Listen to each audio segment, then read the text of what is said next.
میں کچھ اپنے نفس کی برات نہیں کر رہا ہوں، نفس تو بدی پر اکساتا ہی ہے، الا یہ کہ کسی پر میرے رب کی رحمت ہو۔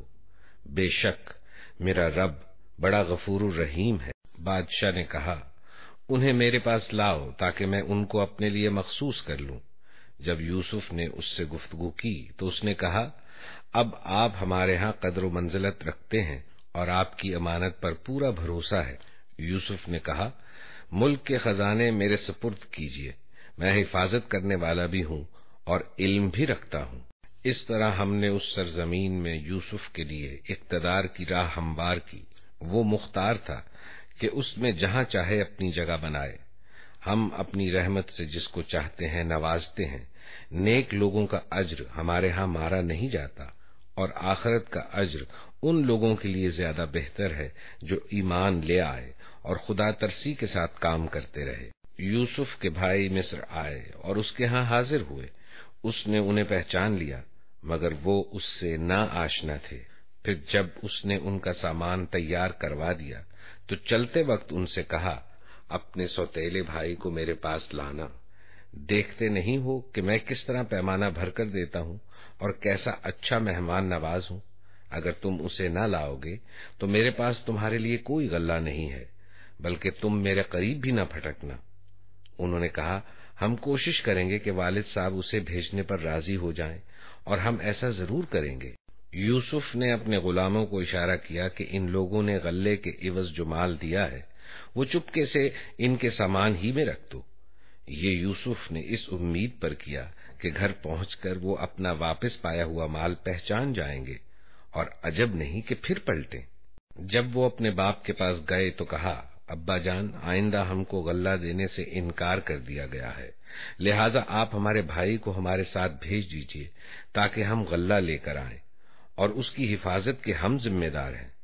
باپ نے جواب دیا، کیا میں اس کے معاملے میں تم پر ویسا ہی بھروسہ کروں جیسا اس سے پہلے اس کے بھائی کے معاملے میں کر چکا ہوں؟ اللہ ہی بہتر محافظ ہے، اور وہ سب سے بڑھ کر رحم فرمانے والا ہے۔ پھر جب انہوں نے اپنا سامان کھولا تو دیکھا کہ ان کا مال بھی انہیں واپس کر دیا گیا ہے۔ یہ دیکھ کر وہ پکار اٹھے، ابا جان، اور ہمیں کیا چاہیے؟ دیکھیے، یہ ہمارا مال بھی ہمیں واپس دے دیا گیا ہے، بس اب ہم جائیں گے اور اپنے اہل و عیال کے لیے رسد لے کر آئیں گے، اپنے بھائی کی حفاظت بھی کریں گے، اور ایک بار شتر اور زیادہ بھی لے آئیں گے۔ اتنے غلے کا اضافہ آسانی کے ساتھ ہو جائے گا۔ ان کے باپ نے کہا، میں اس کو ہرگز تمہارے ساتھ نہ بھیجوں گا جب تک کہ تم اللہ کے نام سے مجھ کو پیمان نہ دے دو کہ اسے میرے پاس ضرور واپس لے کر آؤ گے، الا یہ کہ تم گھیر ہی لیے جاؤ۔ جب انہوں نے اس کو اپنے اپنے پیمان دے دیے تو اس نے کہا، دیکھو، ہمارے اس قول پر اللہ نگہبان ہے۔ پھر اس نے کہا، میرے بچوں، مصر کے دارالسلطنت میں ایک دروازے سے داخل نہ ہونا بلکہ مختلف دروازوں سے جانا، مگر میں اللہ کی مشیت سے تم کو نہیں بچا سکتا۔ حکم اس کے سوا کسی کا بھی نہیں چلتا، اسی پر میں نے بھروسہ کیا، اور جس کو بھی بھروسہ کرنا ہو اسی پر کر۔ اور واقعہ بھی یہی ہوا کہ جب وہ اپنے باپ کی ہدایت کے مطابق شہر میں داخل ہوئے تو اس کی یہ احتیاطی تدبیر اللہ کی مشیت کے مقابلے میں کچھ بھی کام نہ آ سکی۔ ہاں، بس یعقوب کے دل میں جو ایک کھٹک تھی اسے دور کرنے کے لیے اس نے اپنی سی کوشش کر لی۔ بے شک وہ ہماری دی ہوئی تعلیم سے صاحب علم تھا، مگر اکثر لوگ معاملے کی حقیقت کو جانتے نہیں ہیں۔ یہ لوگ یوسف کے حضور پہنچے تو اس نے اپنے بھائی کو اپنے پاس الگ بلا لیا اور اسے بتا دیا کہ میں تیرا وہی بھائی ہوں، اب تو ان باتوں کا غم نہ کر جو یہ لوگ کرتے رہے ہیں۔ جب یوسف ان بھائیوں کا سامان لدوانے لگا تو اس نے اپنے بھائی کے سامان میں اپنا پیالہ رکھ دیا۔ پھر ایک پکارنے والے نے پکار کر کہا، اے قافلے والو، تم لوگ چور ہو۔ انہوں نے پلٹ کر پوچھا، تمہاری کیا چیز کھوئی گئی؟ سرکاری ملازموں نے کہا، بادشاہ کا پیمانہ ہم کو نہیں ملتا، جو شخص لا کر دے گا اس کے لیے ایک بار شتر انعام ہے، اس کا میں ذمہ لیتا ہوں۔ ان بھائیوں نے کہا، خدا کی قسم، تم لوگ خوب جانتے ہو کہ ہم اس ملک میں فساد کرنے نہیں آئے ہیں اور ہم چوریاں کرنے والے لوگ نہیں ہیں۔ انہوں نے کہا، اچھا، اگر تمہاری بات جھوٹی نکلی تو چور کی کیا سزا ہے؟ انہوں نے کہا، اس کی سزا، جس کے سامان میں سے چیز نکلے وہ آپ ہی اپنی سزا میں رکھ لیا جائے، ہمارے ہاں تو ایسے ظالموں کو سزا دینے کا یہی طریقہ ہے۔ تب یوسف نے اپنے بھائی سے پہلے ان کی خرجیوں کی تلاشی لینی شروع کی، پھر اپنے بھائی کی خرجی سے گم شدہ چیز برآمد کر لی۔ اس طرح ہم نے یوسف کی تائید اپنی تدبیر سے کی۔ اس کا یہ کام نہ تھا کہ بادشاہ کے دین میں اپنے بھائی کو پکڑتا، الا یہ کہ اللہ ہی ایسا چاہے، ہم جس کے درجے چاہتے ہیں بلند کر دیتے ہیں، اور ایک علم رکھنے والا ایسا ہے جو ہر صاحب علم سے بالاتر ہے۔ ان بھائیوں نے کہا، یہ چوری کرے تو کچھ تعجب کی بات بھی نہیں، اس سے پہلے اس کا بھائی بھی چوری کر چکا ہے۔ یوسف ان کی یہ بات سن کر پی گیا، حقیقت ان پر نہ کھولی، بس اتنا کہہ کر رہ گیا کہ بڑے ہی برے ہو تم لوگ، جو الزام تم لگا رہے ہو اس کی حقیقت خدا خوب جانتا ہے۔ انہوں نے کہا، اے سردار ذی اقتدار، اس کا باپ بہت بوڑھا آدمی ہے، اس کی جگہ آپ ہم میں سے کسی کو رکھ لیجئے، ہم آپ کو بڑا ہی نیک نفس انسان پاتے ہیں۔ یوسف نے کہا، پناہ بخدا، دوسرے کسی شخص کو ہم کیسے رکھ سکتے ہیں؟ جس کے پاس ہم نے اپنا مال پایا ہے اس کو چھوڑ کر دوسرے کو رکھیں گے تو ہم ظالم ہوں گے۔ جب وہ یوسف سے مایوس ہو گئے تو ایک گوشے میں جا کر آپس میں مشورہ کرنے لگے۔ ان میں جو سب سے بڑا تھا وہ بولا، تم جانتے نہیں ہو کہ تمہارے والد تم سے خدا کے نام پر عہد و پیمان لے چکے ہیں، اور اس سے پہلے یوسف کے معاملے میں جو تم کر چکے ہو وہ بھی تم کو معلوم ہے۔ اب میں تو یہاں سے ہرگز نہ جاؤں گا جب تک کہ میرے والد مجھے اجازت نہ دے، یا پھر اللہ ہی میرے حق میں کوئی فیصلہ فرما دے کہ وہ سب سے بہتر فیصلہ کرنے والا ہے۔ تم جا کر اپنے والد سے کہو کہ ابا جان، آپ کے صاحبزادے نے چوری کی ہے، ہم نے اسے چوری کرتے ہوئے نہیں دیکھا، جو کچھ ہمیں معلوم ہوا ہے بس وہی ہم بیان کر رہے ہیں، اور غیب کی نگہبانی تو ہم نہ کر سکتے تھے۔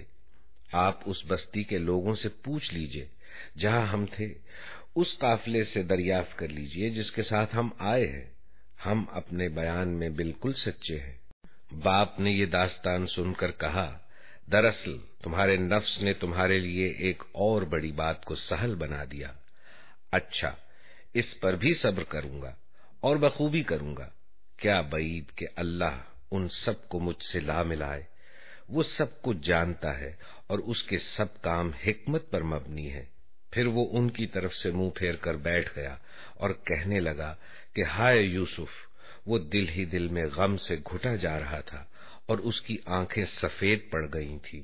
بیٹوں نے کہا، خدارا آپ تو بس یوسف ہی کو یاد کیے جاتے ہیں، نوبت یہ آ گئی ہے کہ اس کے غم میں اپنے آپ کو گھلا دیں گے یا اپنی جان ہلاک کر ڈالیں گے۔ اس نے کہا، میں اپنی پریشانی اور اپنے غم کی فریاد اللہ کے سوا کسی سے نہیں کرتا، اور اللہ سے جیسا میں واقف ہوں تم نہیں ہو۔ میرے بچوں، جا کر یوسف اور اس کے بھائی کی کچھ ٹو لگاؤ، اللہ کی رحمت سے مایوس نہ ہو، اس کی رحمت سے تو بس کافر ہی مایوس ہوا کرتے ہیں۔ جب یہ لوگ مصر جا کر یوسف کی پیشی میں داخل ہوئے تو انہوں نے عرض کیا کہ اے سردار با اقتدار، ہم اور ہمارے اہل و عیال سخت مصیبت میں مبتلا ہیں، اور ہم کچھ حقیر سی پونجی لے کر آئے ہیں، آپ ہمیں بھرپور غلہ عنایت فرمائیں اور ہم کو خیرات دیں، اللہ خیرات دینے والوں کو جزا دیتا ہے۔ یہ سن کر یوسف سے نہ رہا گیا، اس نے کہا، تمہیں کچھ یہ بھی معلوم ہے کہ تم نے یوسف اور اس کے بھائی کے ساتھ کیا کیا تھا جبکہ تم نادان تھے؟ وہ چونک کر بولے، ہاں، کیا تم یوسف ہو؟ اس نے کہا، ہاں، میں یوسف ہوں اور یہ میرا بھائی ہے، اللہ نے ہم پر احسان فرمایا۔ حقیقت یہ ہے کہ اگر کوئی تقوی اور صبر سے کام لے تو اللہ کے ہاں ایسے نیک لوگوں کا اجر مارا نہیں جاتا۔ انہوں نے کہا، بخدا کہ تم کو اللہ نے ہم پر فضیلت بخشی اور واقعی ہم خطا کار تھے۔ اس نے جواب دیا، آج تم پر کوئی گرفت نہیں، اللہ تمہیں معاف کرے، وہ سب سے بڑھ کر رحم فرمانے والا ہے۔ جاؤ، میرا یہ قمیص لے جاؤ اور میرے والد کے منہ پر ڈال دو، ان کی بینائی پلٹ آئے گی، اور اپنے سب اہل و عیال کو میرے پاس لے آؤ۔ جب یہ قافلہ روانہ ہوا تو ان کے باپ نے کہا، میں یوسف کی خوشبو محسوس کر رہا ہوں، تم لوگ کہیں یہ نہ کہنے لگو کہ میں بڑھاپے میں سٹھیا گیا ہوں۔ گھر کے لوگ بولے، خدا کی قسم، آپ ابھی تک اپنے اسی پرانے خبت میں پڑے ہوئے ہیں۔ پھر جب خوشخبری لانے والا آیا تو اس نے یوسف کا قمیص یعقوب کے منہ پر ڈال دیا اور یکا یک اس کی بینائی عود کر آئی۔ تب اس نے کہا، میں تم سے کہتا نہ تھا، میں اللہ کی طرف سے وہ کچھ جانتا ہوں جو تم نہیں جانتے۔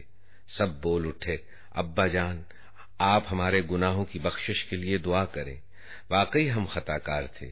اس نے کہا، میں اپنے رب سے تمہارے لیے معافی کی درخواست کروں گا، وہ بڑا معاف کرنے والا اور رحیم۔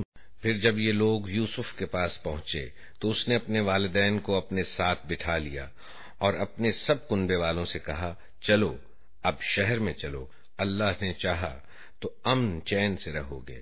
اس نے اپنے والدین کو اٹھا کر اپنے پاس تخت پر بٹھایا اور سب اس کے آگے بے اختیار سجدے میں جھک گئے۔ یوسف نے کہا، ابا جان، یہ تعبیر ہے میرے اس خواب کی جو میں نے پہلے دیکھا تھا، میرے رب نے اسے حقیقت بنا دیا۔ اس کا احسان ہے کہ اس نے مجھے قید خانے سے نکالا اور آپ لوگوں کو صحرا سے لا کر مجھ سے ملایا، حالانکہ شیطان میرے اور میرے بھائیوں کے درمیان فساد ڈال چکا تھا۔ واقعہ یہ ہے کہ میرا رب غیر محسوس تدبیروں سے اپنی مشیت پوری کرتا ہے، بے شک وہ علیم اور حکیم ہے۔ اے میرے رب، تو نے مجھے حکومت بخشی اور مجھ کو باتوں کی تہ تک پہنچنا سکھایا۔ زمین و آسمان کے بنانے والے، تو ہی دنیا اور آخرت میں میرا سرپرست ہے۔ میرا خاتمہ اسلام پر کر اور انجام کار مجھے صالحین کے ساتھ ملا۔ اے نبی، یہ قصہ غیب کی خبروں میں سے ہے جو ہم تم پر وحی کر رہے ہیں، ورنہ تم اس وقت موجود نہ تھے جب یوسف کے بھائیوں نے آپس میں اتفاق کر کے سازش کی تھی، مگر تم خواہ کتنا ہی چاہو ان میں سے اکثر لوگ مان کر دینے والے نہیں ہیں، حالانکہ تم اس خدمت پر ان سے کوئی اجرت بھی نہیں مانگتے ہو۔ یہ تو ایک نصیحت ہے جو دنیا والوں کے لیے عام ہے۔ زمین اور آسمانوں میں کتنی ہی نشانیاں ہیں جن پر سے یہ لوگ گزرتے رہتے ہیں اور ذرا توجہ نہیں کرتے۔ ان میں سے اکثر اللہ کو مانتے ہیں مگر اس طرح کہ اس کے ساتھ دوسروں کو شریک ٹھہراتے ہیں۔ کیا یہ مطمئن ہے کہ خدا کے عذاب کی کوئی بلا انہیں دبوچ نہ لے گی، یا بے خبری میں قیامت کی گھڑی اچانک ان پر نہ آ جائے گی؟ تم ان سے صاف کہہ دو کہ میرا راستہ تو یہ ہے، میں اللہ کی طرف بلاتا ہوں، میں خود بھی پوری روشنی میں اپنا راستہ دیکھ رہا ہوں اور میرے ساتھی بھی، اور اللہ پاک ہے اور شرک کرنے والوں سے میرا کوئی واسطہ نہیں۔ اے نبی، تم سے پہلے ہم نے جو پیغمبر بھیجے تھے وہ سب بھی انسان ہی تھے اور انہی بستیوں کے رہنے والوں میں سے تھے، اور انہی کی طرف ہم وہی بھیجتے رہے ہیں۔ پھر کیا یہ لوگ زمین میں چلے پھرے نہیں ہیں کہ ان قوموں کا انجام انہیں نظر نہ آیا جو ان سے پہلے گزر چکی ہیں؟ یقیناً آخرت کا گھر ان لوگوں کے لیے اور زیادہ بہتر ہے جنہوں نے تقوی کی روش اختیار کی۔ کیا اب بھی تم لوگ نہ سمجھو گے؟ یہاں تک کہ جب پیغمبر لوگوں سے مایوس ہو گئے اور لوگوں نے بھی سمجھ لیا کہ ان سے جھوٹ بولا گیا تھا تو یکایک ہماری مدد پیغمبروں کو پہنچ گئی۔ پھر جب ایسا موقع آ جاتا ہے تو ہمارا قاعدہ یہ ہے کہ جسے ہم چاہتے ہیں بچا لیتے ہیں، اور مجرموں پر سے تو ہمارا عذاب ٹالا ہی نہیں جا سکتا۔ اگلے لوگوں کے ان قصوں میں عقل و ہوش رکھنے والوں کے لیے عبرت ہے۔ یہ جو کچھ قرآن میں بیان کیا جا رہا ہے یہ بناوٹی باتیں نہیں ہیں، بلکہ جو کتابیں اس سے پہلے آئی ہوئی ہیں انہی کی تصدیق ہے، اور ہر چیز کی تفصیل اور ایمان لانے والوں کے لیے ہدایت اور رحمت۔ اللہ کے نام سے جو بے انتہا مہربان اور رحم فرمانے والا ہے۔ الف لام میم را، یہ کتاب الہی کی آیات ہیں، اور جو کچھ تمہارے رب کی طرف سے تم پر نازل کیا گیا ہے وہ عین حق ہے، مگر اکثر لوگ مان نہیں رہے ہیں۔ وہ اللہ ہی ہے جس نے آسمانوں کو ایسے سہاروں کے بغیر قائم کیا جو تم کو نظر آتے ہوں، پھر وہ اپنے تخت سلطنت پر جلوہ فرما ہوا، اور اس نے آفتاب و مہتاب کو ایک قانون کا پابند بنایا۔ اس سارے نظام کی ہر چیز ایک وقت مقرر تک کے لیے چل رہی ہے، اور اللہ ہی اس سارے کام کی تدبیر فرما رہا ہے۔ وہ نشانیاں کھول کھول کر بیان کرتا ہے، شاید کہ تم اپنے رب کی ملاقات کا یقین کرو۔ اور وہی ہے جس نے یہ زمین پھیلا رکھی ہے، اس میں پہاڑوں کے کھونٹے گاڑ رکھے ہیں اور دریا بہا دیے ہیں۔ اسی نے ہر طرح کے پھلوں کے جوڑے پیدا کیے ہیں، اور وہی دن پر رات طاری کرتا ہے۔ ان ساری چیزوں میں بڑی نشانیاں ہیں ان لوگوں کے لیے جو غور و فکر سے کام لیتے ہیں۔ اور دیکھو، زمین میں الگ الگ خطے پائے جاتے ہیں جو ایک دوسرے سے متصل واقع ہیں۔ انگور کے باغ ہیں، کھیتیاں ہیں، کھجور کے درخت ہیں جن میں سے کچھ اکہرے ہیں اور کچھ دوہرے، سب کو ایک ہی پانی سیراب کرتا ہے، مگر مزے میں ہم کسی کو بہتر بنا دیتے ہیں اور کسی کو کمتر۔ ان سب چیزوں میں بہت سی نشانیاں ہیں ان لوگوں کے لیے جو عقل سے کام لیتے ہیں۔ اب اگر تمہیں تعجب کرنا ہے تو تعجب کے قابل لوگوں کا یہ قول ہے کہ جب ہم مر کر مٹی ہو جائیں گے تو کیا ہم نئے سرے سے پیدا کیے جائیں گے؟ یہ وہ لوگ ہیں جنہوں نے اپنے رب سے کفر کیا ہے، یہ وہ لوگ ہیں جن کی گردنوں میں طوق پڑے ہوئے ہیں، یہ جہنمی ہیں اور جہنم میں ہمیشہ رہیں گے۔ یہ لوگ بھلائی سے پہلے برائی کے لیے جلدی مچا رہے ہیں، حالانکہ ان سے پہلے عبرتناک مثالیں گزر چکی ہیں۔ حقیقت یہ ہے کہ تیرا رب لوگوں کی زیادتیوں کے باوجود ان کے ساتھ چشم پوشی سے کام لیتا ہے، اور یہ بھی حقیقت ہے کہ تیرا رب سخت سزا دینے والا ہے۔ یہ لوگ جنہوں نے تمہاری بات ماننے سے انکار کر دیا ہے کہتے ہیں کہ اس شخص پر اس کے رب کی طرف سے کوئی نشانی کیوں نہ اتری؟ تم تو محض خبردار کر دینے والے ہو، اور ہر قوم کے لیے ایک رہنما ہے۔ اللہ ایک ایک حاملہ کے پیٹ سے واقف ہے، جو کچھ اس میں بنتا ہے اسے بھی وہ جانتا ہے، اور جو کچھ اس میں کمی یا بیشی ہوتی ہے اس سے بھی وہ باخبر رہتا ہے۔ ہر چیز کے لیے اس کے ہاں ایک مقدار مقرر ہے، وہ پوشیدہ اور ظاہر ہر چیز کا عالم ہے، وہ بزرگ ہے اور ہر حال میں بالاتر رہنے والا ہے۔ تم میں سے کوئی شخص خواہ زور سے بات کرے یا آہستہ، اور کوئی رات کی تاریکی میں چھپا ہوا ہو یا دن کی روشنی میں چل رہا ہو، اس کے لیے سب یکساں ہیں۔ ہر شخص کے آگے اور پیچھے اس کے مقرر کیے ہوئے نگران لگے ہوئے ہیں جو اللہ کے حکم سے اس کی دیکھ بھال کر رہے ہیں۔ حقیقت یہ ہے کہ اللہ کسی قوم کے حال کو نہیں بدلتا جب تک وہ خود اپنے اوصاف کو نہیں بدل دیتی، اور جب اللہ کسی قوم کی شامت لانے کا فیصلہ کر لے تو پھر وہ کسی کے ٹالے نہیں ٹل سکتی، نہ اللہ کے مقابلے میں ایسی قوم کا کوئی حامی و مددگار ہو سکتا ہے۔ وہی ہے جو تمہارے سامنے بجلیاں چمکاتا ہے، جنہیں دیکھ کر تمہیں اندیشے بھی لاحق ہوتے ہیں اور امیدیں بھی بنتی ہیں۔ وہی ہے جو پانی سے لدے ہوئے بادل اٹھاتا ہے، بادلوں کی گرج اس کی حمد کے ساتھ اس کی پاکی بیان کرتی ہے، اور فرشتے اس کی ہیبت سے لرزتے ہوئے اس کی تسبیح کرتے ہیں۔ وہ کڑکتی ہوئی بجلیوں کو بھیجتا ہے اور انہیں جس پر چاہتا ہے عین اس حالت میں گرا دیتا ہے جبکہ لوگ اللہ کے بارے میں جھگڑ رہے ہوتے ہیں۔ فی الواقع اس کی چال بڑی زبردست ہے، اسی کو پکارنا برحق ہے۔ رہیں وہ دوسری ہستیاں جنہیں اس کو چھوڑ کر یہ لوگ پکارتے ہیں، وہ ان کی دعاؤں کا کوئی جواب نہیں دے سکتی۔ انہیں پکارنا تو ایسا ہے جیسے کوئی شخص پانی کی طرف ہاتھ پھیلا کر اس سے درخواست کرے کہ تو میرے منہ تک پہنچ جا، حالانکہ پانی اس تک پہنچنے والا نہیں۔ بس اسی طرح کافروں کی دعائیں بھی کچھ نہیں ہیں مگر ایک تیر بے ہدف۔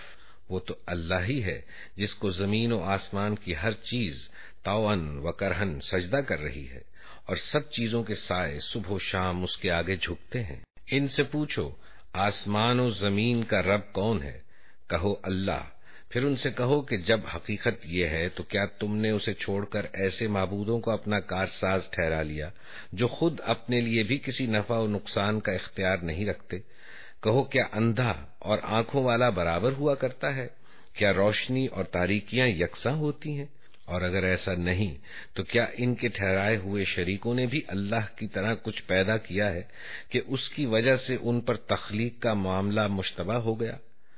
کہو ہر چیز کا خالق صرف اللہ ہے اور وہ یکتا ہے، سب پر غالب۔ اللہ نے آسمان سے پانی برسایا اور ہر ندی نالا اپنے ظرف کے مطابق اسے لے کر چل نکلا، پھر جب سیلاب اٹھا تو سطح پر جھاگ بھی آ گئے، اور ایسے ہی جھاگ ان دھاتوں پر بھی اٹھتے ہیں جنہیں زیور اور برتن وغیرہ بنانے کے لیے لوگ پگھلایا کرتے ہیں۔ اسی مثال سے اللہ حق اور باطل کے معاملے کو واضح کرتا ہے۔ جو جھاگ ہے وہ اڑ جایا کرتا ہے، اور جو چیز انسانوں کے لیے نافع ہے وہ زمین میں ٹھہر جاتی ہے۔ اس طرح اللہ مثالوں سے اپنی بات سمجھاتا ہے۔ جن لوگوں نے اپنے رب کی دعوت قبول کر لی ان کے لیے بھلائی ہے، اور جنہوں نے اسے قبول نہ کیا وہ اگر زمین کی ساری دولت کے بھی مالک ہوں اور اتنی ہی اور فراہم کر لیں تو وہ خدا کی پکڑ سے بچنے کے لیے اس سب کو فدیہ میں دے ڈالنے پر تیار ہو جائیں گے۔ یہ وہ لوگ ہیں جن سے بری طرح حساب لیا جائے گا اور ان کا ٹھکانہ جہنم ہے، بہت ہی برا ٹھکانہ۔ بھلا یہ کس طرح ممکن ہے کہ وہ شخص جو تمہارے رب کی اس کتاب کو جو اس نے تم پر نازل کی ہے حق جانتا ہے، اور وہ شخص جو اس حقیقت کی طرف سے اندھا ہے، دونوں یکساں ہو جائیں؟ نصیحت تو دانش مند لوگ ہی قبول کیا کرتے ہیں، اور ان کا طرز عمل یہ ہوتا ہے کہ اللہ کے ساتھ اپنے عہد کو پورا کرتے ہیں، اسے مضبوط باندھنے کے بعد توڑ نہیں ڈالتے۔ ان کی روش یہ ہوتی ہے کہ اللہ نے جن جن روابط کو برقرار رکھنے کا حکم دیا ہے انہیں برقرار رکھتے ہیں، اپنے رب سے ڈرتے ہیں اور اس بات کا خوف رکھتے ہیں کہ کہیں ان سے بری طرح حساب نہ لیا جائے۔ ان کا حال یہ ہوتا ہے کہ اپنے رب کی رضا کے لیے صبر سے کام لیتے ہیں، نماز قائم کرتے ہیں، ہمارے دیے ہوئے رزق میں سے علانیہ اور پوشیدہ خرچ کرتے ہیں، اور برائی کو بھلائی سے دفع کرتے ہیں۔ آخرت کا گھر انہی لوگوں کے لیے ہے، یعنی ایسے باغ جو ان کی ابدی قیام گاہ ہوں گے، وہ خود بھی ان میں داخل ہوں گے اور ان کے آباء و اجداد اور ان کی بیویوں اور ان کی اولاد میں سے جو صالح ہیں وہ بھی ان کے ساتھ وہاں جائیں گے۔ ملائکہ ہر طرف سے ان کے استقبال کے لیے آئیں گے اور ان سے کہیں گے تم پر سلامتی ہے، تم نے دنیا میں جس طرح صبر سے کام لیا اس کی بدولت آج تم اس کے مستحق ہوئے ہو، پس کیا ہی خوب ہے یہ آخرت کا گھر۔ رہے وہ لوگ جو اللہ کے عہد کو مضبوط باندھ لینے کے بعد توڑ ڈالتے ہیں، جو ان رابطوں کو کاٹتے ہیں جنہیں اللہ نے جوڑنے کا حکم دیا ہے، اور جو زمین میں فساد پھیلاتے ہیں، وہ لعنت کے مستحق ہیں اور ان کے لیے آخرت میں بہت برا ٹھکانہ ہے۔ اللہ جس کو چاہتا ہے رزق کی فراخی بخشتا ہے اور جسے چاہتا ہے نپا تلا رزق دیتا ہے۔ یہ لوگ دنیاوی زندگی میں مگن ہیں، حالانکہ دنیا کی زندگی آخرت کے مقابلے میں ایک متاع قلیل کے سوا کچھ بھی نہیں۔ یہ لوگ جنہوں نے انکار کر دیا ہے کہتے ہیں اس شخص پر اس کے رب کی طرف سے کوئی نشانی کیوں نہ اتری؟ کہو اللہ جسے چاہتا ہے گمراہ کر دیتا ہے، اور وہ اپنی طرف آنے کا راستہ اسی کو دکھاتا ہے جو اس کی طرف رجوع کرے۔ ایسے ہی لوگ ہیں وہ جنہوں نے مان لیا ہے اور ان کے دلوں کو اللہ کی یاد سے اطمینان نصیب ہوتا ہے۔ خبردار رہو، اللہ کی یاد ہی وہ چیز ہے جس سے دلوں کو اطمینان نصیب ہوا کرتا ہے۔ پھر جن لوگوں نے دعوت حق کو مانا اور نیک عمل کیے وہ خوش نصیب ہیں اور ان کے لیے اچھا انجام ہے۔ اے نبی، اسی شان سے ہم نے تم کو رسول بنا کر بھیجا ہے ایک ایسی قوم میں جس سے پہلے بہت سی قومیں گزر چکی ہیں، تاکہ تم ان لوگوں کو وہ پیغام سناؤ جو ہم نے تم پر نازل کیا ہے، اس حال میں کہ یہ اپنے نہایت مہربان خدا کے کافر بنے ہوئے ہیں۔ ان سے کہو کہ وہی میرا رب ہے، اس کے سوا کوئی معبود نہیں ہے، اسی پر میں نے بھروسہ کیا اور وہی میرا ملجا و ماوا ہے۔ اور کیا ہو جاتا اگر کوئی ایسا قرآن اتار دیا جاتا جس کے زور سے پہاڑ چلنے لگتے، یا زمین شق ہو جاتی، یا مردے قبروں سے نکل کر بولنے لگتے؟ بلکہ سارا اختیار ہی اللہ کے ہاتھ میں ہے۔ پھر کیا اہل ایمان مایوس نہیں ہو گئے کہ اگر اللہ چاہتا تو سارے انسانوں کو ہدایت دے دیتا؟ جن لوگوں نے خدا کے ساتھ کفر کا رویہ اختیار کر رکھا ہے ان پر ان کے کرتوتوں کی وجہ سے کوئی نہ کوئی آفت آتی ہی رہتی ہے، یا ان کے گھر کے قریب کہیں نازل ہوتی ہے۔ یہ سلسلہ چلتا رہے گا یہاں تک کہ اللہ کا وعدہ آن پورا ہو۔ یقیناً اللہ اپنے وعدے کی خلاف ورزی نہیں کرتا۔ تم سے پہلے بھی بہت سے رسولوں کا مذاق اڑایا جا چکا ہے، مگر میں نے ہمیشہ منکرین کو ڈھیل دی اور آخرکار ان کو پکڑ لیا۔ پھر دیکھ لو کہ میری سزا کیسی سخت تھی۔ پھر کیا وہ جو ایک ایک متنفس کی کمائی پر نظر رکھتا ہے، لوگوں نے اس کے کچھ شریک ٹھہرا رکھے ہیں؟ اے نبی، ان سے کہو ذرا ان کے نام لو کہ وہ کون ہیں۔ کیا تم اللہ کو ایک نئی بات کی خبر دے رہے ہو جسے وہ اپنی زمین میں نہیں جانتا؟ یا تم لوگ بس یوں ہی جو منہ میں آتا ہے کہہ ڈالتے ہو؟ حقیقت یہ ہے کہ جن لوگوں نے دعوت حق کو ماننے سے انکار کیا ہے ان کے لیے ان کی مکاریاں خوشنما بنا دی گئی ہیں اور وہ راہ راست سے روک دیے گئے ہیں۔ پھر جس کو اللہ گمراہی میں پھینک دے اسے کوئی راہ دکھانے والا نہیں ہے۔ ایسے لوگوں کے لیے دنیا کی زندگی ہی میں عذاب ہے اور آخرت کا عذاب اس سے بھی زیادہ سخت ہے۔ کوئی ایسا نہیں جو انہیں خدا سے بچانے والا ہو۔ خدا ترس انسانوں کے لیے جس جنت کا وعدہ کیا گیا ہے اس کی شان یہ ہے کہ اس کے نیچے نہریں بہہ رہی ہیں، اس کے پھل دائمی ہیں اور اس کا سایہ لازوال۔ یہ انجام ہے متقی لوگوں کا، اور منکرین حق کا انجام یہ ہے کہ ان کے لیے دوزخ کی آگ ہے۔ اے نبی، جن لوگوں کو ہم نے پہلے کتاب دی تھی وہ اس کتاب سے جو ہم نے تم پر نازل کی ہے خوش ہیں، اور مختلف گروہوں میں کچھ لوگ ایسے بھی ہیں جو اس کی بعض باتوں کو نہیں مانتے۔ تم صاف کہہ دو کہ مجھے تو صرف اللہ کی بندگی کا حکم دیا گیا ہے اور اس سے منع کیا گیا ہے کہ کسی کو اس کے ساتھ شریک ٹھہراؤں، لہذا میں اسی کی طرف دعوت دیتا ہوں اور اسی کی طرف میرا رجوع ہے۔ اسی ہدایت کے ساتھ ہم نے یہ فرمان عربی تم پر نازل کیا ہے۔ اب اگر تم نے اس علم کے باوجود جو تمہارے پاس آ چکا ہے لوگوں کی خواہشات کی پیروی کی تو اللہ کے مقابلے میں نہ کوئی تمہارا حامی و مددگار ہے اور نہ کوئی اس کی پکڑ سے تم کو بچا سکتا ہے۔ تم سے پہلے بھی ہم بہت سے رسول بھیج چکے ہیں اور ان کو ہم نے بیوی بچوں والا ہی بنایا تھا، اور کسی رسول کی بھی یہ طاقت نہ تھی کہ اللہ کے اذن کے بغیر کوئی نشانی خود لا دکھاتا۔ ہر دور کے لیے ایک کتاب ہے، اللہ جو کچھ چاہتا ہے مٹا دیتا ہے اور جس چیز کو چاہتا ہے قائم رکھتا ہے۔ الکتاب اسی کے پاس ہے۔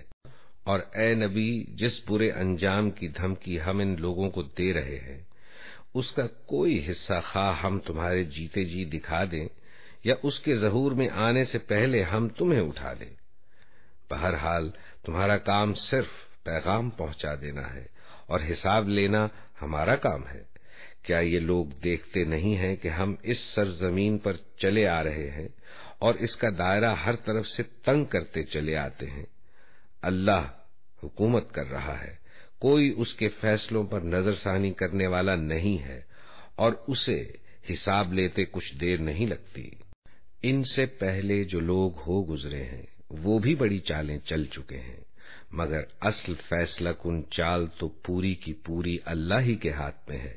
وہ جانتا ہے کہ کون کیا کچھ کمائی کر رہا ہے، اور ان قریب یہ منکرین حق دیکھ لیں گے کہ انجام کس کا بخیر ہوتا ہے۔ یہ منکرین کہتے ہیں کہ تم خدا کے بھیجے ہوئے نہیں ہو۔ کہو، میرے اور تمہارے درمیان اللہ کی گواہی کافی ہے، اور پھر اس شخص کی گواہی جو کتاب آسمانی کا علم رکھتا ہے۔ اللہ کے نام سے جو بے انتہا مہربان اور رحم فرمانے والا ہے۔ الف لام را۔ اے محمد، یہ ایک کتاب ہے جس کو ہم نے تمہاری طرف نازل کیا ہے تاکہ تم لوگوں کو تاریکیوں سے نکال کر روشنی میں لاؤ ان کے رب کی توفیق سے، اس خدا کے راستے پر جو زبردست اور اپنی ذات میں آپ محمود ہے اور زمین اور آسمانوں کی ساری موجودات کا مالک ہے۔ اور سخت تباہ کن سزا ہے قبول حق سے انکار کرنے والوں کے لیے جو دنیا کی زندگی کو آخرت پر ترجیح دیتے ہیں، جو اللہ کے راستے سے لوگوں کو روک رہے ہیں اور چاہتے ہیں کہ یہ راستہ ٹیڑھا ہو جائے۔ یہ لوگ گمراہی میں بہت دور نکل گئے ہیں۔ ہم نے اپنا پیغام دینے کے لیے جب کبھی کوئی رسول بھیجا ہے اس نے اپنی قوم ہی کی زبان میں پیغام دیا ہے تاکہ وہ انہیں اچھی طرح کھول کر بات سمجھائے۔ پھر اللہ جسے چاہتا ہے بھٹکا دیتا ہے اور جسے چاہتا ہے ہدایت بخشتا ہے۔ وہ بالادست اور حکیم ہے۔ ہم اس سے پہلے موسیٰ کو بھی اپنی نشانیوں کے ساتھ بھیج چکے ہیں۔ اسے بھی ہم نے حکم دیا تھا کہ اپنی قوم کو تاریکیوں سے نکال کر روشنی میں لا اور انہیں تاریخ الہی کے سبق آموز واقعات سنا کر نصیحت کر۔ ان واقعات میں بڑی نشانیاں ہیں ہر اس شخص کے لیے جو صبر اور شکر کرنے والا ہو۔ یاد کرو جب موسیٰ نے اپنی قوم سے کہا، اللہ کے اس احسان کو یاد رکھو جو اس نے تم پر کیا ہے۔ اس نے تم کو فرعون والوں سے چھڑایا جو تم کو سخت تکلیفیں دیتے تھے، تمہارے لڑکوں کو قتل کر ڈالتے تھے اور تمہاری لڑکیوں کو زندہ بچا رکھتے تھے۔ اس میں تمہارے رب کی طرف سے تمہاری بڑی آزمائش تھی، اور یاد رکھو تمہارے رب نے خبردار کر دیا تھا کہ اگر شکر گزار بنو گے تو میں تم کو اور زیادہ نوازوں گا، اور اگر کفران نعمت کرو گے تو میری سزا بہت سخت ہے۔ اور موسیٰ نے کہا کہ اگر تم کفر کرو اور زمین کے سارے رہنے والے بھی کافر ہو جائیں تو اللہ بے نیاز اور اپنی ذات میں آپ محمود ہے۔ کیا تمہیں ان قوموں کے حالات نہیں پہنچے جو تم سے پہلے گزر چکی ہیں؟ قوم نوح، عاد، سمود اور ان کے بعد آنے والی بہت سی قومیں جن کا شمار اللہ ہی کو معلوم ہے۔ ان کے رسول جب ان کے پاس صاف صاف باتیں اور کھلی کھلی نشانیاں لیے ہوئے آئے تو انہوں نے اپنے منہ میں ہاتھ دبا لیے اور کہا کہ جس پیغام کے ساتھ تم بھیجے گئے ہو ہم اس کو نہیں مانتے، اور جس چیز کی تم ہمیں دعوت دیتے ہو اس کی طرف سے ہم سخت خلجان آمیز شک میں پڑے ہوئے ہیں۔ ان کے رسولوں نے کہا کیا خدا کے بارے میں شک ہے جو آسمانوں اور زمین کا خالق ہے؟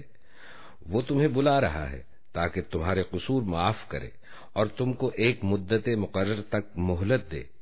انہوں نے جواب دیا تم کچھ نہیں ہو مگر ویسے ہی انسان جیسے ہم ہیں۔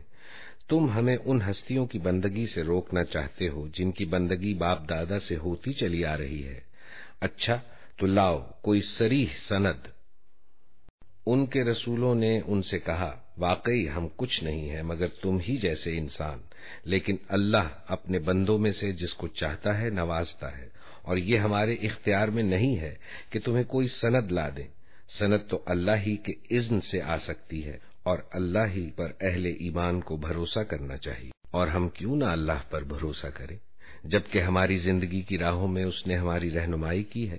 جو اذیتیں تم لوگ ہمیں دے رہے ہو ان پر ہم صبر کریں گے، اور بھروسہ کرنے والوں کا بھروسہ اللہ ہی پر ہونا چاہیے۔ آخر کار منکرین نے اپنے رسولوں سے کہہ دیا کہ یا تو تمہیں ہماری ملت میں واپس آنا ہوگا ورنہ ہم تمہیں اپنے ملک سے نکال دیں گے۔ تب ان کے رب نے ان پر وحی بھیجی کہ ہم ان ظالموں کو ہلاک کر دیں گے اور ان کے بعد تمہیں زمین میں آباد کریں گے۔ یہ انعام ہے اس کا جو میرے حضور جواب دہی کا خوف رکھتا ہو اور میری وعید سے ڈرتا ہو۔ انہوں نے فیصلہ چاہا تھا اور ہر جبار دشمن حق نے منہ کی کھائی۔ پھر اس کے بعد آگے اس کے لیے جہنم ہے، وہاں اسے کچ لہو کا سا پانی پینے کو دیا جائے گا جسے وہ زبردستی حلق سے اتارنے کی کوشش کرے گا اور مشکل ہی سے اتار سکے گا۔ موت ہر طرف سے اس پر چھائی رہے گی مگر وہ مرنے نہ پائے گا، اور آگے ایک سخت عذاب اس کی جان کا لاگو رہے گا۔ جن لوگوں نے اپنے رب سے کفر کیا ہے ان کے اعمال کی مثال اس راکھ کی سی ہے جسے ایک طوفانی دن کی آندھی نے اڑا دیا ہو۔ وہ اپنے کیے کا کچھ بھی پھل نہ پا سکیں گے۔ یہی پرلے درجے کی گم گشتگی ہے۔ کیا تم دیکھتے نہیں ہو کہ اللہ نے آسمان و زمین کی تخلیق کو حق پر قائم کیا ہے؟ وہ چاہے تو تم لوگوں کو لے جائے اور ایک نئی خلقت تمہاری جگہ لے آئے۔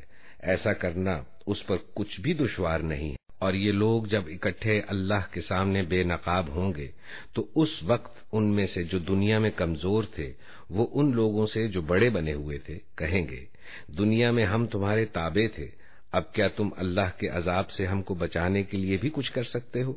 وہ جواب دیں گے اگر اللہ نے ہمیں نجات کی کوئی راہ دکھائی ہوتی تو ہم ضرور تمہیں دکھا دیتے۔ اب تو یکساں ہے، خواہ ہم جزا فضا کریں یا صبر، بہرحال ہمارے بچنے کی کوئی صورت نہیں۔ اور جب فیصلہ چکا دیا جائے گا تو شیطان کہے گا حقیقت یہ ہے کہ اللہ نے جو وعدے تم سے کیے تھے وہ سب سچے تھے، اور میں نے جتنے وعدے کیے ان میں سے کوئی بھی پورا نہ کیا۔ میرا تم پر کوئی زور تو تھا نہیں، میں نے اس کے سوا کچھ نہیں کیا کہ اپنے راستے کی طرف تم کو دعوت دی اور تم نے میری دعوت پر لبیک کہا۔ اب مجھے ملامت نہ کرو، اپنے آپ ہی کو ملامت کرو۔ یہاں نہ میں تمہاری فریاد رسی کر سکتا ہوں اور نہ تم میری۔ اس سے پہلے جو تم نے مجھے خدائی میں شریک بنا رکھا تھا میں اس سے بری ذمہ ہوں۔ ایسے ظالموں کے لیے تو دردناک سزا یقینی ہے۔ بخلاف اس کے جو لوگ دنیا میں ایمان لائے ہیں اور جنہوں نے نیک عمل کیے ہیں وہ ایسے باغوں میں داخل کیے جائیں گے جن کے نیچے نہریں بہتی ہوں گی، وہاں وہ اپنے رب کے اذن سے ہمیشہ رہیں گے، اور وہاں ان کا استقبال سلامتی کی مبارکباد سے ہوگا۔ کیا تم دیکھتے نہیں ہو کہ اللہ نے کلمہ طیبہ کو کس چیز سے مثال دی ہے؟ اس کی مثال ایسی ہے جیسے ایک اچھی ذات کا درخت جس کی جڑ زمین میں گہری جمی ہوئی ہے اور شاخیں آسمان تک پہنچی ہوئی ہیں، ہر آن وہ اپنے رب کے حکم سے اپنے پھل دے رہا ہے۔ یہ مثالیں اللہ اس لیے دیتا ہے کہ لوگ ان سے سبق لیں۔ اور کلمہ خبیثہ کی مثال ایک بدذات درخت کی سی ہے جو زمین کی سطح سے اکھاڑ پھینکا جاتا ہے، اس کے لیے کوئی استحکام نہیں ہے۔ ایمان لانے والوں کو اللہ ایک قول ثابت کی بنیاد پر دنیا اور آخرت دونوں میں ثبات عطا کرتا ہے، اور ظالموں کو اللہ بھٹکا دیتا ہے۔ اللہ کو اختیار ہے، جو چاہے کرے۔ تم نے دیکھا ان لوگوں کو جنہوں نے اللہ کی نعمت پائی اور اسے کفران نعمت سے بدل ڈالا، اور اپنی قوم کو بھی ہلاکت کے گھر میں جھونک دیا، یعنی جہنم، جس میں وہ جھلسے جائیں گے اور وہ بدترین جائے قرار ہے۔ اور اللہ کے کچھ ہمسر تجویز کر لیے تاکہ وہ انہیں اللہ کے راستے سے بھٹکا دیں۔ ان سے کہو اچھا مزے کر لو، آخر کار تمہیں پلٹ کر جانا دوزخ ہی میں ہے۔ اے نبی، میرے جو بندے ایمان لائے ہیں ان سے کہہ دو کہ نماز قائم کریں، اور جو کچھ ہم نے ان کو دیا ہے اس میں سے کھلے اور چھپے خرچ کریں، قبل اس کے کہ وہ دن آئے جس میں نہ خرید و فروخت ہوگی اور نہ دوست نوازی ہو سکے۔ اللہ وہی تو ہے جس نے زمین اور آسمانوں کو پیدا کیا اور آسمان سے پانی برسایا، پھر اس کے ذریعے سے تمہاری رزق رسانی کے لیے طرح طرح کے پھل پیدا کیے، جس نے کشتی کو تمہارے لیے مسخر کیا کہ سمندر میں اس کے حکم سے چلے، اور دریاؤں کو تمہارے لیے مسخر کیا، جس نے سورج اور چاند کو تمہارے لیے مسخر کیا کہ لگاتار چلے جا رہے ہیں، اور رات اور دن کو تمہارے لیے مسخر کیا، جس نے وہ سب کچھ تمہیں دیا جو تم نے مانگا۔ اگر تم اللہ کی نعمتوں کا شمار کرنا چاہو تو نہیں کر سکتے۔ حقیقت یہ ہے کہ انسان بڑا ہی بے انصاف اور ناشکرا ہے۔ یاد کرو وہ وقت جب ابراہیم نے دعا کی تھی کہ پروردگار اس شہر کو امن کا شہر بنا اور مجھے اور میری اولاد کو بت پرستی سے بچا۔ پروردگار، ان بتوں نے بہتوں کو گمراہی میں ڈالا ہے۔ جو میرے طریقے پر چلے وہ میرا ہے، اور جو میرے خلاف طریقہ اختیار کرے تو یقیناً تو درگزر کرنے والا مہربان ہے۔ پروردگار، میں نے ایک بے آب و گیاہ وادی میں اپنی اولاد کے ایک حصے کو تیرے محترم گھر کے پاس لا بسایا ہے۔ پروردگار، یہ میں نے اس لیے کیا ہے کہ یہ لوگ یہاں نماز قائم کریں، لہذا تو لوگوں کے دلوں کو ان کا مشتاق بنا اور انہیں کھانے کو پھل دے، شاید کہ یہ شکر گزار بنے۔ پروردگار، تو جانتا ہے جو کچھ ہم چھپاتے ہیں اور جو کچھ ظاہر کرتے ہیں، اور واقعی اللہ سے کچھ بھی چھپا ہوا نہیں ہے، نہ زمین میں نہ آسمانوں میں۔ شکر ہے اس خدا کا جس نے مجھے اس بڑھاپے میں اسماعیل اور اسحاق جیسے بیٹے دیے۔ حقیقت یہ ہے کہ میرا رب ضرور دعا سنتا ہے۔ اے میرے پروردگار، مجھے نماز قائم کرنے والا بنا اور میری اولاد سے بھی۔ پروردگار، میری دعا قبول کر۔ پروردگار، مجھے اور میرے والدین کو اور سب ایمان لانے والوں کو اس دن معاف کر دیجو جب کہ حساب قائم ہوگا۔ اب یہ ظالم لوگ جو کچھ کر رہے ہیں، اللہ کو تم اس سے غافل نہ سمجھو، اللہ تو انہیں ٹال رہا ہے اس دن کے لیے جب حال یہ ہوگا کہ آنکھیں پھٹی کی پھٹی رہ گئی ہیں، سر اٹھائے بھاگے چلے جا رہے ہیں، نظریں اوپر جمی ہیں اور دل اڑے جاتے ہیں۔ اے نبی، اس دن سے تم انہیں ڈرا دو جب کہ عذاب انہیں آ لے گا۔ اس وقت یہ ظالم کہیں گے کہ اے ہمارے رب، ہمیں تھوڑی سی مہلت اور دے دے، ہم تیری دعوت کو لبیک کہیں گے اور رسولوں کی پیروی کریں گے۔ کیا تم وہی لوگ نہیں ہو جو اس سے پہلے قسمیں کھا کھا کر کہتے تھے کہ ہم پر تو کبھی زوال آنا ہی نہیں ہے، حالانکہ تم ان قوموں کی بستیوں میں رہ بس چکے تھے جنہوں نے اپنے اوپر آپ ظلم کیا تھا، اور دیکھ چکے تھے کہ ہم نے ان سے کیا سلوک کیا، اور ان کی مثالیں دے دے کر ہم تمہیں سمجھا بھی چکے تھے۔ انہوں نے اپنی ساری ہی چالیں چل دیکھیں، مگر ان کی ہر چال کا توڑ اللہ کے پاس تھا، اگرچہ ان کی چالیں ایسی غضب کی تھیں کہ پہاڑ ان سے ٹل جائیں۔ پس اے نبی تم ہرگز یہ گمان نہ کرو کہ اللہ کبھی اپنے رسولوں سے کیے ہوئے وعدوں کے خلاف کرے گا۔ اللہ زبردست ہے اور انتقام لینے والا ہے۔ ڈراؤ انہیں اس دن سے جب کہ زمین اور آسمان بدل کر کچھ سے کچھ کر دیے جائیں گے اور سب کے سب اللہ واحد قہار کے سامنے بے نقاب حاضر ہو جائیں گے۔ اس روز تم مجرموں کو دیکھو گے کہ زنجیروں میں ہاتھ پاؤں جکڑے ہوئے ہوں گے، تار کول کے لباس پہنے ہوئے ہوں گے اور آگ کے شعلے ان کے چہروں پر چھائے جا رہے ہوں گے۔ یہ اس لیے ہوگا کہ اللہ ہر متنفس کو اس کے کیے کا بدلہ دے۔ اللہ کو حساب لیتے کچھ دیر نہیں لگتی۔ یہ ایک پیغام ہے سب انسانوں کے لیے، اور یہ بھیجا گیا ہے اس لیے کہ ان کو اس کے ذریعے سے خبردار کر دیا جائے اور وہ جان لیں کہ حقیقت میں خدا بس ایک ہی ہے، اور جو عقل رکھتے ہیں وہ ہوش میں آ جائیں۔